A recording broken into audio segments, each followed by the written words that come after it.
والصلاة والسلام على سيد الأنبياء والمرسلين وعلى آله الطيبين وعلى صحبه أجمعين. أما بعد، بسم الله الرحمن الرحيم.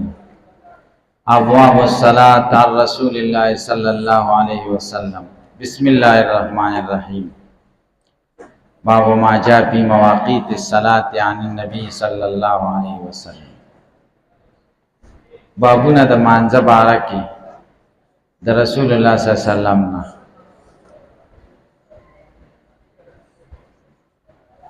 اصل کې عبادت د عقیدې سمیدو نه وروسته په بنده د ټولو نه اهم شی چې ضروری دی هغه عبادت دی. عبادت خو مختلف انواع دي، خو منځ په عبادتونو کې د ټولو نه اعلی او اولا عبادت دی، ځکه په هر چا فرض دی، په هر ځای کې فرض دی او په هر وخت کې فرض دی. د ورځې 5 کارت تاسو پوه شئ.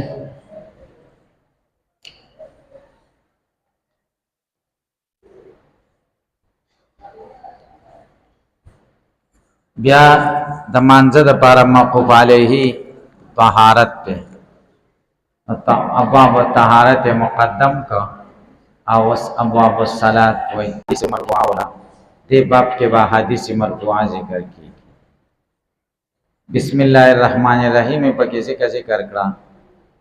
چې په خوا د متقدمینو د کتابونو یو ترتیب وو. کتاب الطهارت به بیل کاپای کې لیکلو، کتاب الصلات به بیل کاپای کې لیکلو، ټول یو کتاب نو. بیا په باب کې څوک دغه نه لیکي کنه، بسم الله غانې یو ځل لیکي، بیل کتابونو بیا را یو ځای کړو کتاب ته جوړ کړو. بسم الله به کې څه لیکل، بسم الله د باب الصلات نه بعضې نسخو کې مخکې د بعضې وروسته دا څه خبره نه ده. باب ما جاء فی مواقیت الصلاة، باب د بیان د وختونو د مانځه کې د نبی کریم صلی الله علیه وسلم نه. دې کې وختونه ذکر کېږي چې اول فرض د مانځه دی، وقت مانځه کې ډېر مهم شی دی او فرض دی، د وقت نه بغیر مونځ نه کېږي.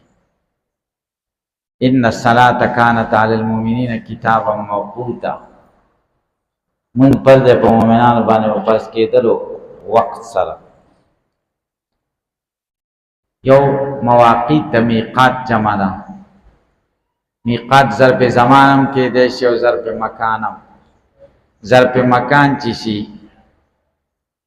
نو زیته وای لکه د حج میقاتونه، او چې ظرف زمان شي نو زمانه ته وای. یو وقت ته یو میقات ته، دواړو کې فرق دا دی.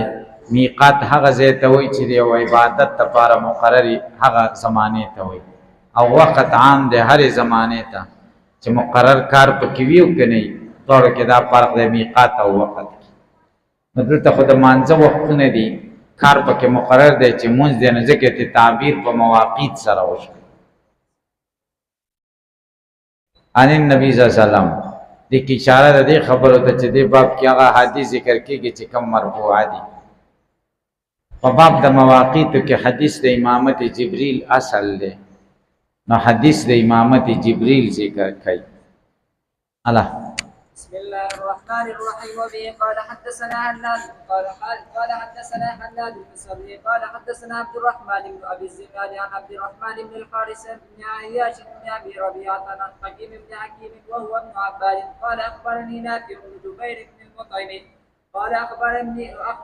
ابن عباس رضي الله عنهما ان النبي صلى الله عليه وسلم قال أمني جبريل عند البيت مرتين فصلى الظهر في الأولى منهما حين كان الفيء مثل الشراك، ثم صلى العصر حين كان كل شيء مثل الظل، ثم صلى المغرب حين وجبت الشمس وأفطر الصائم، ثم صلى ابن عباس رضی الله عنه راته فرمایي چې رسول الله صلی الله علیه وسلم فرمایلی دي امني جبريل علیہ السلام ما ته امامتي وکړه عند البيت د بیت الله سره مرتين 2 کړه. بیت الله دروازې سره اوسم توره نښه لګېدلې ده. جبریل علیہ السلام او نبی علیہ السلام په کوم ځای ودرېدلی و هغه ځای کې نښه شته. نو شروع د کم ځای نه وکړه لکه داسې هم ښودی شي چې جبریل علیه السلام راغلی او نبی علیه السلام ته ټیمونه ښودلي وي خو هغه به نظري وو او چې داسې ورته وښوده دا عملي دي او عملي تعلیم دا د نظري تعلیم نه اوقاف نفس دی زړه کې ډېر پرېوځي عملي ترتیب چاته وښایي نو دا ډېر ښه زده کوي بیا یې شروع د ماسپښین نه وکړه دا ولې ځکه د سحر د هغه شپه وه چې نبي علیه السلام د معراج نه راکوز شوی او 5 منځونه پر شوي او د سحر مونځ نبي علیه السلام واپسی کې بیت المقدس کې کړی و پیغمبرانو امامتي کړی و سحر مونځ یې کړی د ماسپښین نه شروع خو سوال دا دی چې 5 وخته مونځ نبي علیه السلام ته فرایض ورکړی شو په دغه کې معراج په شپه د معراج نه وړاندې نبي علیه السلام څه کول دې کې مختلفې رایې دي بعضې وایي د معراج نه مخکې د مازدیګر او د ماسخوتن مونځ به نبي علیه السلام فرض و بعضې وایي په نبي علیه السلام په ټول امت فرض و منونکو باندې بعضې وایي نوافل و فرایض نه و نبي علیه السلام به کول تاسې پرې پوه شئ او وخت هم ورته معلوم دا 5 منځونه خدای نبي علیه السلام ته ورکړل نو د ماسپښین مونځ نه یې شروع وکړو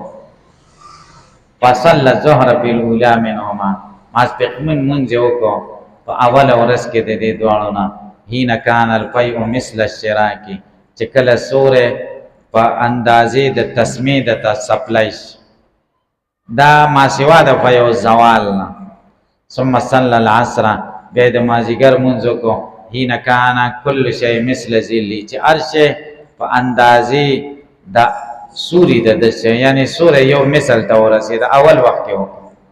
ثم صلی المغرب بیا د ماقام مونځ کو حين وجبت الشمس چې کله نور پرې وته وجبت الشمس معنا سقطت الشمس نور پرې وته وافطر الصائم روزدار روزه ما تکړه ثم صلی العشاء بیا د ماسختن مونځ کو حين غابت الشفق چې شفق را وخته ثم صلى الفجر بيد ما قام منذ حين برق الفجر چې کله سار راښکاره شي وحرمت طعام او حرام شو خوراک على الصائم پر روزهدار وصلى المرة الثانية دویم ځل مونځ یې وکړه ظهر د ماسپښین حين کان ظل كل شيء مثله چې د هر شي سوره یو چنش بګروس دی که لوقت العصر بالامس وی وقت العصر د مازدیګر په وخت کې بالامس پرون چې مازدیګر مونځ کم ټیم کې کړه ونه د ماسپښین مونځ هغه ټیم کې ثم صلى العصر بیا د مازدیګر مونځ کو حين کان ظل كل شيء مثله چې هر شي سوره د چنش ثم صلى المغرب بیا د ماقام مونځ کو لوقته الاول فاولنی و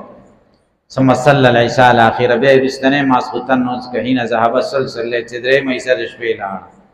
ثم صلى الصبح بیا د سحر مونځ کو حين اسفرت الارض مزمک راناش ثم التفت الي جبريل بیا جبريل ما ته وکتل فقال يا محمد هذا وقت الانبياء من قبلك دا د پیغمبرانو وخت ته من قبلك استانا وقت والوقت فيما بين هذين الوقتين استا وخت هغه دی چې د دوه وختونو په منځ کې وایي د وختونو په منځ کې چې کم دي نو وخت اول کې غوړه ده که دا مسلې وروسته بابونو کې را روانې دي په اجمالي طور دا ده چې اول ځل په وخت اول کې وکړو دویم په وخت مستحبه کې وکړو او سوال دا ده امام شافعي رحمه الله په دې حدیث استدلال نیسي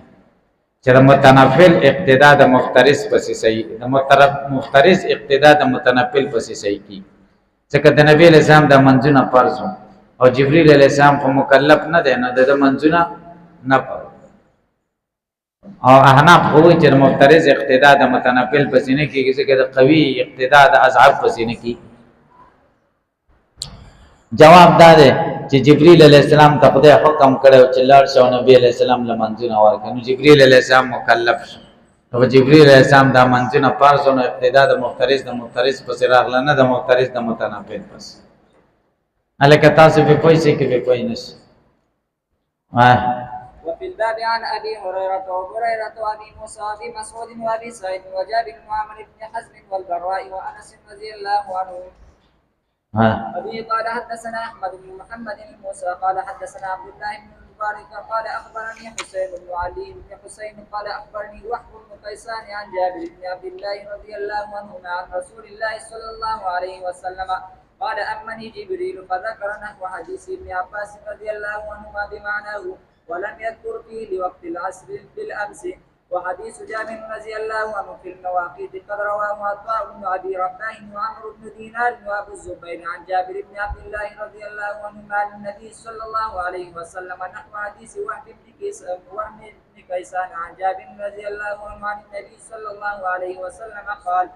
قال أبو عيسى حديث ابن عباس رضي الله عنهما حديث حسن. وقال محمد أصح شيء امام بخاری و یصح شیء فی المواقیت حدیث جابر دے نبی صلی الله علیه وسلم دي کې یو مسله تیر شدا تفصیل سره راځي. ها دا یو د پاره باب دی اختلافي مسلې زمونږ د مذهب مسلې بیانای او دا غي بیانای دا غیم اصل مسله دا ده چې ما خام وخت کم دی چې کله شفق راوخیږي او د ماسختن وخت کله کم دی چې کله شفق غایب شفق ډوب شنه دا د ما خام ټیم دی لکه په پوي چې د ماسختن ټیم شروع شفق څومره دی شفق 13 درجه دی او یو درجه بازي وي 15 درجه دی همرت او هغه کې بیاس کې د ابو حنیفه او د ائمه ثلاثه او اختلاف دی دا برست راش نه 13 درجه شي یو درجه 4 منټه دا 13 ته 4 کې ضرب ورک 2 یا منټه شو دا ما خام ټیم چې ختمي کې د ماسختن ټیم راځي نو څومره منټونه شو یو غنټه او 12 منټه یو غنټه او 15 منټه کنه 15 پاور ټیم شو وس د ماخام اذان بسو کېږي 28 منټه و بجې نو 28 منټه او 28 منټه او 8 بجې یو غنټه شو او 12 ورواچو نو شل کم لس باندې شل کم نه باندې د ماسختن ټیم داخليږي او د نقشو کې داري چې لس باندې باندې ټیم داخليږي نو دا غلطي دي دغه غلطي ده د عملیان د نقشو پسې شوی دي په نقشه ایمان د تبلیغیانو او نقشه کې ټیم نه دی داخل شوی نقشه غلطه ده الکه تاسو فقہی کتابونه به بیا ګورئ شامی او هندی او بحر الرائق ټول کلی کړی دي چې شفق ټیم څومره دی شفق 13 درجه دی او د ریاضی په حساب باندې فلکیات په حساب یو درجه 4 منټه ده الکه تاسو پتاوی اردو ګورئ ماغي کې وي 15 پاور ټیم دی د ماسختن او د ماقام ترمنځ دا ملایان بدی دی نقشه کې ټیم نه دی الکه نقشه غلطه ده په دې دومره جماعتونو کې چې را جوړنده ده غلطه را جوړنده ده کړه الکه تاسو به پوښتنه کې به پوي نه شي یا سره غلط پوسټر ولي کې په ټولو دیوالونو ولګای نو موږ به وای دا په ډیرو دیوالونو لیکل دی نو دا غصې دی غلط دی کنه الکه تاسو به پوي شي نو درته ځلې تبلیغان راغلي او هغه ویل دا موږ بیٹه مده مولا پکې او مفتي وو ما سپټه بیٹه مده نغو اردو علاو من پس ده وای دا ټیر نقشه کې نه ده مکه ستا خو یو 15 منټه بیرسته یو 3 ورځې کو او ما په فکر خو صحیح دی وای نه دی نقشه کې من نقشه غلطه ده وای نه ده غلطه مل غلطه ده یا مې براو خې جاو پوي مې کړ نه پوي دا به چاته میسج وکړ په دې موبایل کې چې دا دسي وای هغه ته ورته وای چې وړي بیلي درجه او د جمی بیلي درجه ما ته ورته وای چې خمقلا ګنټه 100 منټه ده شپېته منټه دسي کېږي چې د جمی واړه منټونه دی او د وړي غټ منټونه دي یو شان دي دقه منټونه دي صحیح ځه بیا ویل چې 13 درجه نه د نما ورته ویل وګور حسن الفتاوا کې راغلی مې ورته وخودا بیا وای درجه 4 منټه نه د منګور ته مفتی می خیر المدارس ملتان خیر المدارس کې تخصص کړي او مداد حال التفهم فلکیات او هغه کې لیکلو چې درجه 4 منټه ده دا بدیهي خبرې دي چې ګنټه 15 منټه ده او منټ چې کوم ده 15 سکند ده دي کې خو اختلاف نشته دا تعالی نه درځي بیا مې ورته لکه تاسو ملمانه کې خو خدي شلبان دی وکاو چې تاسو منځوي شي زما خو کیږي بدل تمانه چا تاسو هم تر اوسه نه دی کړی چې کیږي یا ټیم داخل دی یا نه دی داخل پای نه صحیح ده بیا ویل مزه صحیح تاسو په خبره پوه شئ نه دا ملایان به یاغي چې لس د پاسه شي یا دیار لس د پاسه شي اذان وشي او شل د پاسه جمع ودرای دا څه خبره شو زیات نه زیات ونی مې نه جمع نه وړي نو شل کم نه باندې به زمونږ ټیم داخلي کی شل کم الکه په وای تا ته وای دا کوم ځای کې راغلی وای شامی کې راغلی کتاب الباب مواقیت صلات ګورئ د قضیه به درته وای چې 13 درجه ده درجه 4 منټه ده ها دا پکې نشته چې درجه 4 منټه ده داري فلکیات کتابونو کې ده تاسو دا ځکه صحیح ده او دا احسن الفتاوی دویم جل کې د دې پورا بحث د هر ملک دار کلی دا خار نقشه ده پکې په خبرم پکې ده چارجی نقشې دی پکې دا پورا بیان دی پکې الکه صحیح ده شفق پورې مې تا خبره وکړه چې شفق کې به اختلاف بیان کړ د ابو حنیفه او د ائمه ثلاثه چې بیاض دی او که حمرت د ملایانو پکې اختلاف دی واه باب من وبه قال حدثنا عناد قال حدثنا محمد بن خزيم عن الأعمش عن أبي صالح عن أبي هريرة رضي الله عنه قال قال رسول الله صلى الله عليه وسلم إن للصلاة أولا وآخرا وإن أول وقت صلاة الظهر حين تزول الشمس وآخر وقتها حين يدخل وقت العصر وإن أول وقت العصر حين يدخل وقتها وإن آخر وقتها حين تصفر الشمس وإن أول وقت المغرب حين تغرب الشمس وإن آخر وقتها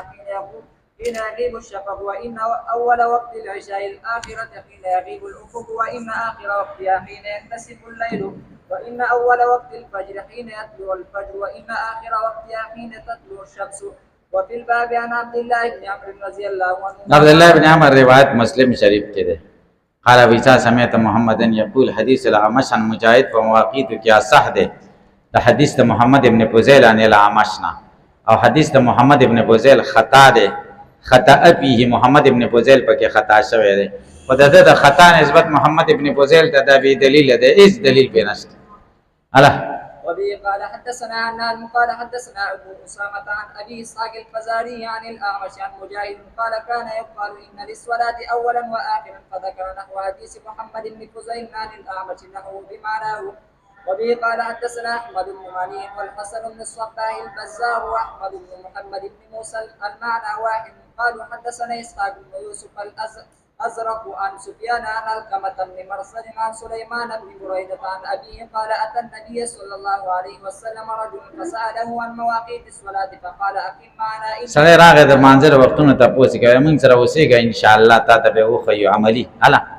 فأمر بلالا فأقام حين طلع الفجر ثم أمره فأقام حين زالت الشمس فصلى الظهر ثم أمره فأقام صلى العصر والشمس بيضاء ما جګر مونږ یو کنور بیزا سپین و مرتفعا خبرو هلا ثم أمره بالمغرب حين وقع حاجب الشمس ثم أمره بالعشاء فأقام حين غاب الشفق ثم أمره من الغد فنور بالفجر خرانای په سبای مانځه کې وکړه په رڼا کې وکړه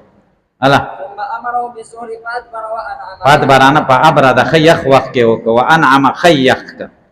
یعنی 2-3 بجې وکړي 2:30 بجې ان یبردا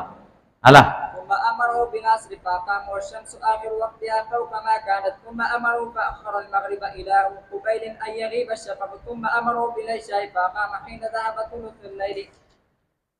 ثم قال أين السائل عن مواقيت الصلاة فقال الرجل أنا وقال مواقيت الصلاة كما بين هذين ومنځونه د وختونه د مانځه په شان د مابین د دې وختونو دي د دې وختونو په منځ کې چې سیدیا قشان دي هلا قال أبو عيسى هذا حديث حسن غريب صحيح وقد رواه شعبة عن علقمة بن مرسل أيضا دا بیا راځي دا ار یوې مسلې کې دا یو سره سما اختلاف د باب جامع جا په تغلیظ بالفجر هغه وې سار مونږ به وختي کې مونږ وینا وخت به کې دا زمونږ شوافی اختلاف دی بس